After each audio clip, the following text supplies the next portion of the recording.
share ko sa inyo kung paano mag-download ng LOOB GCash at may free ka pang 20 pesos LOOB. Click mo na ang Play Store, type mo lang dito GCash. Mag-iiwan na lang ako ng link sa baba ng video ito.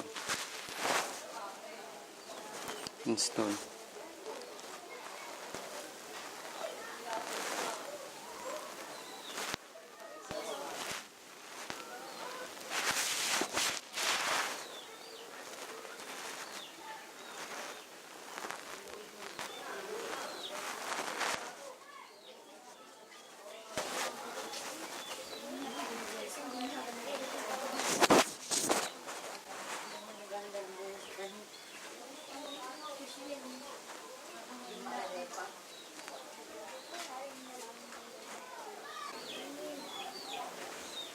Mabilis lang gumawa ng GCash.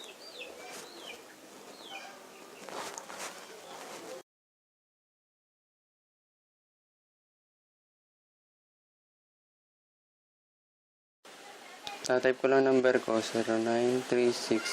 0936-9360-450. Kailangan globe lang ano nyo.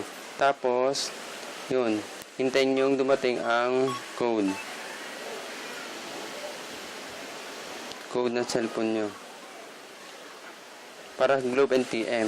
Tapos pin number, pwede mo nyo baguhin ang pin kung kagaya sa mga ATM. Halimbawa ATM ay mga 1, 2, 3, 4 yun. Welcome to GCash.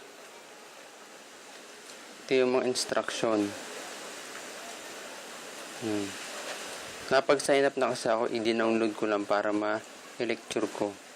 Manage your account, change your setting and view store that accept GCash. Bago na kasi ang GCash nila, nag-update na sila.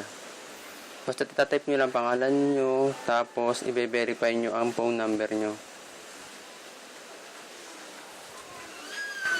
Pwede ka sa GCash bumili ng load, ilagay nyo yung link ng Mastercard, PayPal, pwedeng inig nyo ba? PayPal kayo, pwedeng cash out nyo sa GCash. Nakalagay dyan, fully verify, ibig sabihin verify na ang akin. Tapos dito nga pala yung invite friend. Yan. Pagka gada friend kayo ay makareceive ng 50 and your friend makaka-receive din sa app. Para makuha ang code nyo nga pala ito. I-click nyo yan. Tapos wait lang. Yan. Ito yung code nyo.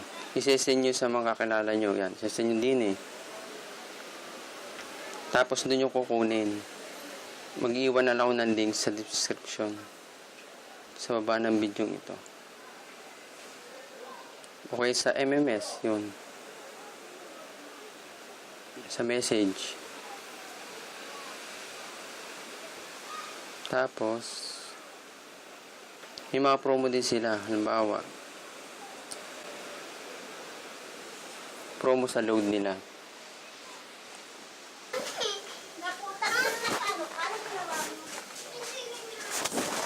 Yan yung mga promo nila. Mabasa nyo naman dyan.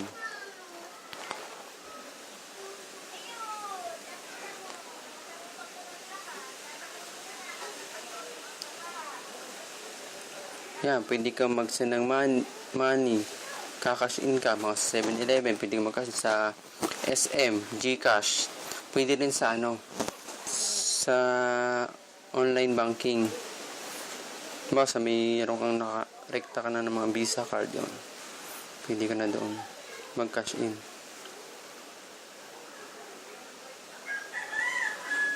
Yan Visa card and Mastercard.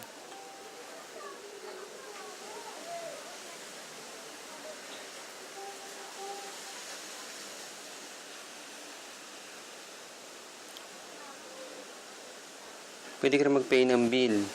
Tapos pay online. Pang transfer.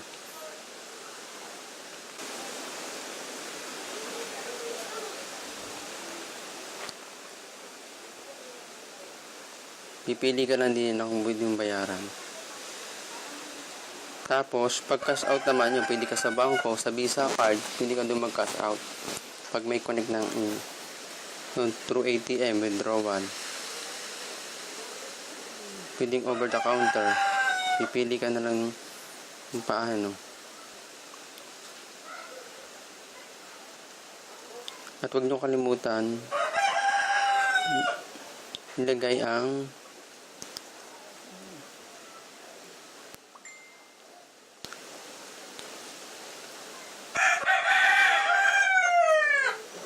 code ko. Nasa baba ng description ang code ko. Kung nagustuhan niyo ang video, click yung subscribe button, like nyo, share na rin, at comment lang kayo para sa gagawin ko pang video. Salamat!